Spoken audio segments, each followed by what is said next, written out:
Saturday morning, last day of our phase 2 program workout.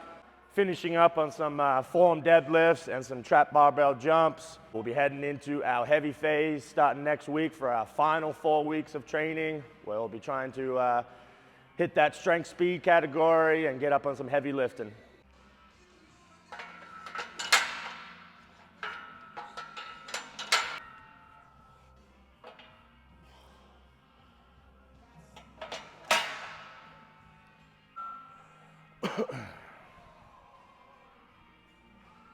It's beautiful out.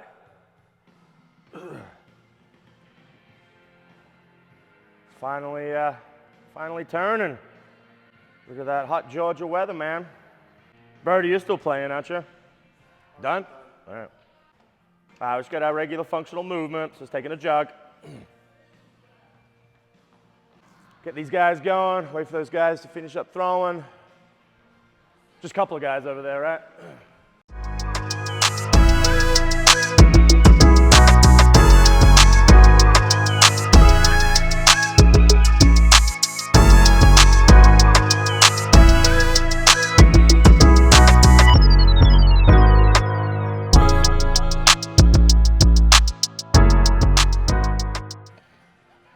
All right, finish up with the touch shuffle. Stretch out those groin muscles. Where's your buddy? Leg swings on the wall. So my 2 hands facing the wall. Try to lock your chest in. Big sweep of that leg side to side. Kick it up high to the ceiling. Just the opposite with the left. Should be feeling your groin stretching out. 10 each.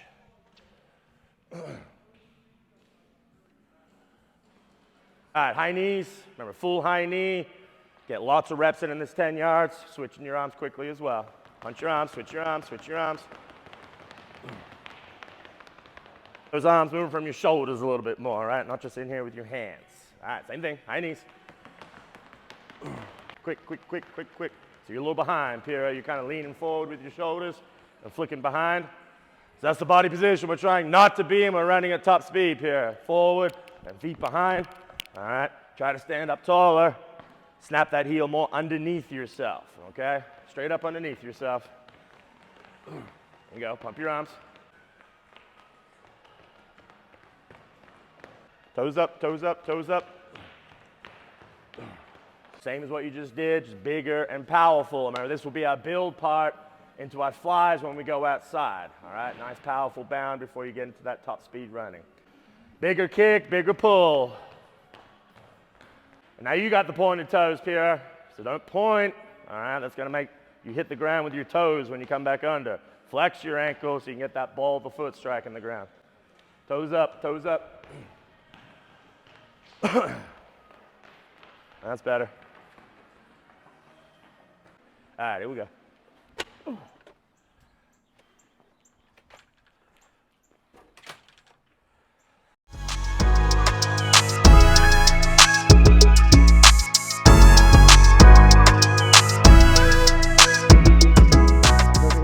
Line. Thanks, Cal. Andrew, I made a film of this last week. All right, you were in it. We could be more powerful with that straight leg bound at the beginning. Like when I saw yours, when I look back at it, I think it was like 4 other guys that did it. You look like the least one that transitioned your powerful straight leg bound into that sprint. So my point is, when you guys do this straight leg bound, do it as big and as powerfully as you can, because that's going to help project you into that max velocity speed. All right, some of you guys are so thinking about, I got to sprint hard at the cones, we don't put that power into the ground, and we're very lazy because we're already thinking about sprinting hard. Straight leg bound, big and powerful, and a smooth transition as you can, right? Do all your kicks right up until the cones there, and as soon as you get to the cones, start being more aggressive with that regular turnover now.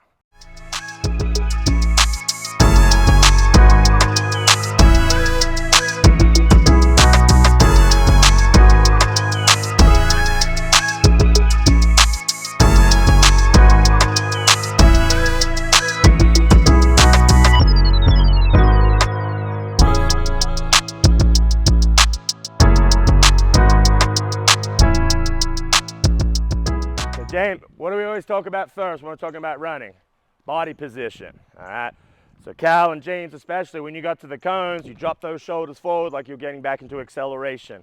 Remember, that's what we're talking about with the first 10 yards here. You should be building up enough speed and power with that straight leg bound to where you don't have to drop back into acceleration technique. You stay tall with your body, and the only thing that transitions is your lower half. All right, come on, build up that momentum, Andrew.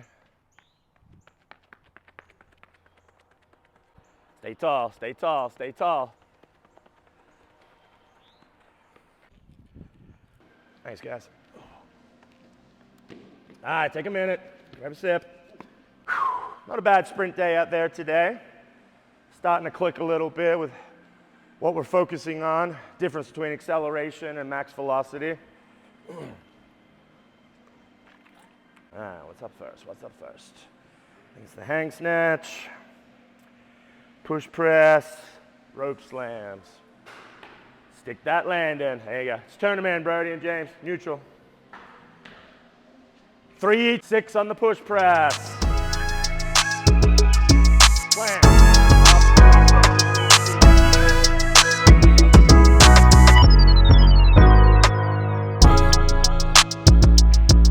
Throw it up, crash down, hit that rope, smash the floor.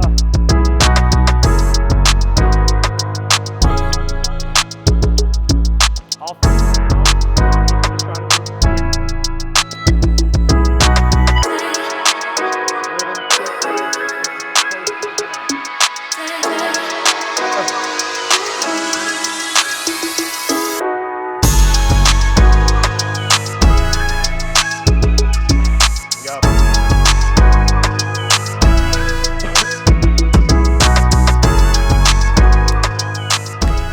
in the band here, you're doing your banded RDL. Put it in the band there, walk back a little bit. Get in that one, Pierre.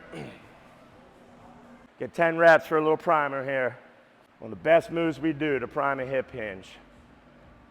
Feeling that tension from the front side helps them squeeze in their upper back and keep the stick or the bar close to their bodies. Very important position for guys to learn how to deadlift correctly. Yeah, we need the bumpers there, Cal, so that stays that same height off the floor. All right, 6 warm-up reps. You don't need clips. You don't need clips. If you can't keep a straight bar straight on a deadlift day, we got bigger problems. Take it to the floor. So at the bottom, it should be hips back, chest up. You should look like a regular deadlift position.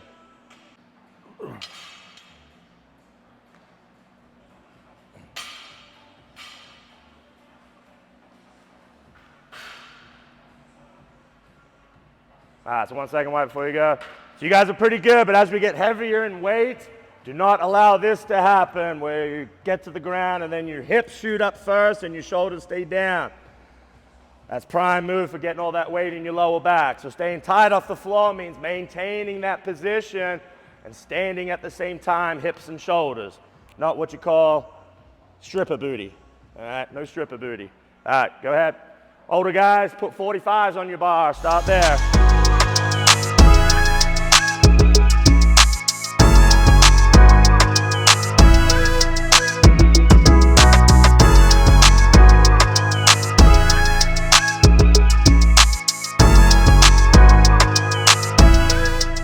One jump at a time.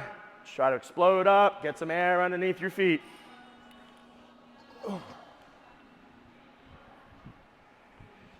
With the trap jump, just trying to pull with your arms like they're doing like a clean pull or something, and I just want to really just make it a deadlift jump.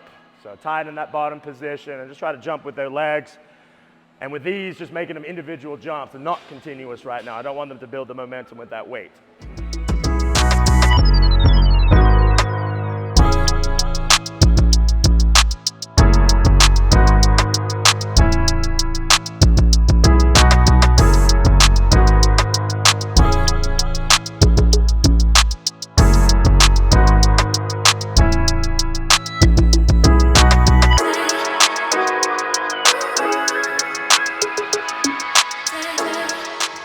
Challenging that grip a little bit too.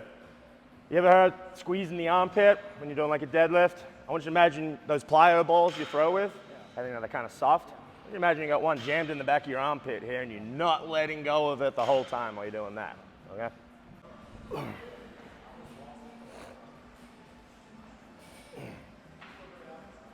Yeah.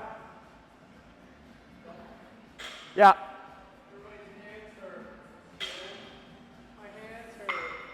It's the age-old deadlift question, isn't it?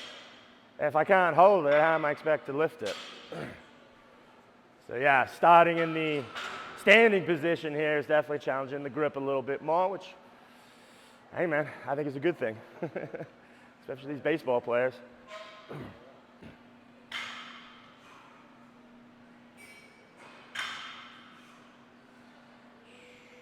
My most hated moves for you guys, because everyone curls different and everyone tries to cheat on a curl. All right, so don't go too heavy. 15s or 20s are good to start. You can go up from there. Remember, standard curl in my books, from the side of your hips, opening your wrist, and then taking it back down. Try not to move your elbows while you're curling, all right? So pull the wrists open, taking back next to your sides. All right, you guys start with that while I get your bands up for your tricep push downs. Teenager's favorite dream here. Fortunately, they go at the end of my program. We don't start with the curls and the triceps here. So just trying to balance out the total body workout here, making sure we're hitting all muscle groups. That's it. Find the direct arm work is good for the throwers in terms of blood flow and elbow health and everything else? I do. It's very good there. What tends to happen though, what we were talking about before, is just selection of weight and form. You know, like with anything, lifting is good to challenge your body and to make it stronger and healthier. But if you're doing moves incorrectly and just putting stress on parts of the body that don't react well to that, all you're doing is just trying to move closer towards injury. Oh yeah, and the med ball Russian twist. Thank you, Brody. Almost forgot. 10 to finish. 12 curl, 15 push down, 10 on the partner Russian twist. I'll come get one of you guys. All right, touch the each side, give it back. 10 reps.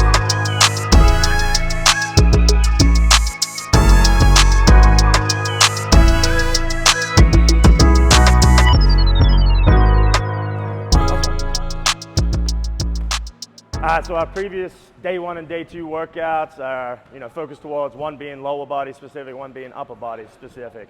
Our third day workout is labeled total body because we just try to clean up everything we didn't do during the week. So today, there's almost 3 or 4 primary moves. We started with some good total body athletic DB split snatches and some DB push pressers. These are total body effort moves, which are just gonna gas you in general. And that was before we even got to deadlifts and trap barbell jumps. So just a lot of emphasis put on the total body here today is why I wears them out. Some vein action there.